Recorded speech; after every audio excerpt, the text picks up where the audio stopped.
Prophet Mohammad इन Hindu scriptures. मनुष्य हमारे सर्वशक्तिमान की सर्वश्रेष्ठ रचना है और अन्य सभी प्राणियों से इसका सर्वश्रेष्ठ होना उस बुद्धि और स्वतंत्र इच्छा के कारण है जो निर्माता ने उन्हें प्रदान की है।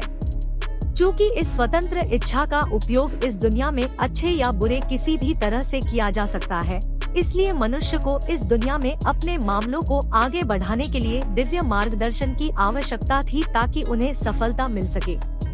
मानव जाति को दिव्य मार्गदर्शन प्रदान करने के लिए हमारे निर्माता ने समय समय पर लोगों के बीच से दूत को चुना।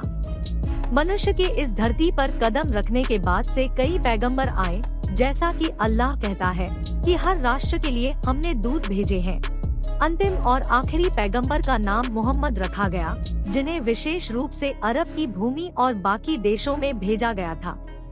सामान्यतः मानव जाति पैगंबर मोहम्मद का उल्लेख उन सभी धर्म ग्रंथों में मिलता है जो पहले उस समय के विभिन्न पैगंबरों के सामने प्रकट हुए थे, क्योंकि ईश्वर की योजना के अनुसार उन्हें संपूर्ण मानव जाति के लिए अंतिम पैगंबर बनना था। तोरा मूसा को प्रकट किया गया और बाइबल में यीशु मसीह को प्रकट किया गया जैसे कई धर्म ग्रंथों में पैगंबर मोहम्मद के नाम का उल्लेख किया गया है, क्योंकि वह आने वाले अंतिम व्यक्ति थे। यहाँ तक कि हिंदू धर्म ग्रंथों में भी मोहम्मद के नाम का उल्लेख इस प्रकार किया गया है, आने वाला अंतिम संदेशवाहक। निम्नलिखित हिंदू धर्म ग्रंथ है जहाँ उनके नाम का उल्लेख मिलता है। भविष्य पुराण के प्रति सारक पर्व तृतीय खंड 3 अध्याय 3 श्लोक 5 से 8 के अनुसार एक मलेच्छ विदेशी देश का और विदेशी भाषा बोलने वाला आध्यात्मिक गुरु अपने साथियों के साथ प्रकट होंगे। उसका नाम मोहम्मद होगा। राजा भोज ने इस अरब महादेव स्वर्गदूत स्वभाव वाले को पंचगव्य और गंगा जल में स्नान कराने के बाद, अर्थात उन्हें सभी पापों से शुद्ध करके उन्हें अपनी सच्ची भक्ति का उपहार दिया और उन्हें पूरी श्रद्धा दिखाते हुए कहा, मैं करता हूँ आपको प्रणाम।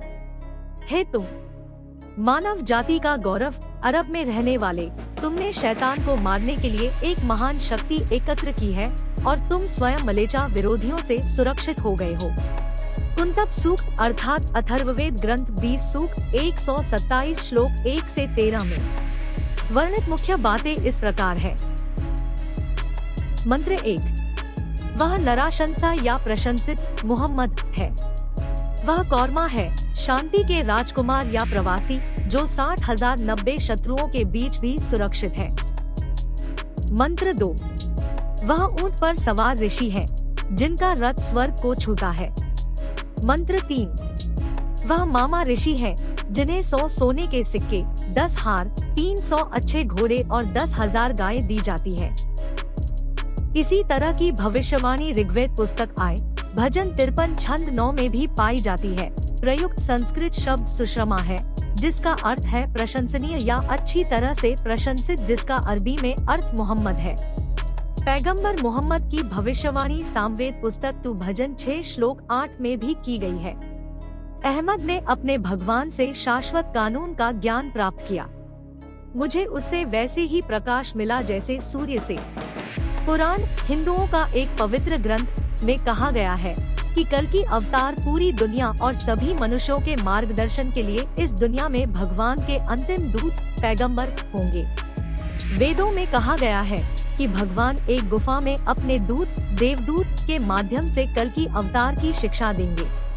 अल्लाह ने पैगंबर मोहम्मद को अपने दूत जिब्राइल गैब्रियल के माध्यम से घरे हिरा नामक गुफा में शिक्षा दी। इसका प्रतिवाद किया जा सकता है कि पैगंबर मोहम्मद मानव जाति के पहले और एकमात्र पैगंबर क्यों नहीं हो सकते। वास्तव में पदार्थ की दुनिया में विकास अंतर्निहित है और मानव सभ्यता भी। मानव सभ्यता को इस समय जहां हम हैं, वहां तक पहुंचने में कई वर्ष लग गए। आज हम देखते हैं मानव मन अपने शिखर पर पहुंच गया है और कुरान दुनिया के किसी भी धर्म ग्रंथ से अधिक मानव मन को प्रोत्साहित करता है, क्योंकि कई स्थानों पर यह कहा गया है, क्या आपको नहीं लगता, आप विचार न करें। पिछले सभी धर्म ग्रंथों को उनके मूल रूप में संरक्षित नहीं किया गया है और बाद में लोगों द्वारा लिखा गया है, क्योंकि मानव दिमाग इतना परिपक्व नहीं हुआ है कि निर्माता के शब्दों को संरक्षित करने के बारे में सोच सके। और कुरान एकमात्र ऐसी पुस्तक है जो अपने एकमात्र रूप में संरक्षित है, और इस दौरान संरक्षित है। पैगंबर मोहम्मद का जीवन काल। इसके अलावा कुरान को चमत्कार कहा जाता है। जिस किताब को चमत्कार कहा जाता है उसे मानव मन को इसकी ओर देखने के लिए प्रेरित करना चाहिए, क्योंकि यह युग बुद्धि का युग है और विज्ञान और प्रौद्योगिकी वह पैमाना है जहां हर चीज को मापा जाता है। समय आ गया है कि हम सभी पैगंबर मोहम्मद को दी गई अंतिम पुस्तक कुरान पर गंभीरता से सोचें और विचार करें, खासकर दुनिया के वर्तमान परिदृश्य में जब मानवता खतरे में है, और मानवता की समस्या को हल करने के लिए इसकी शिक्षाओं का विश्लेषण करें। अगर आपको यकीन नहीं है तो खुद जाकर अपनी पुस्तक पर चेक करें। वीडियो को देखने के लिए आपका बहुत बहुत शुक्रिया। अगर आपको वीडियो इन्फॉर्मेटिव लगा हो तो लाइक, शेयर और सब्सक्राइब करें।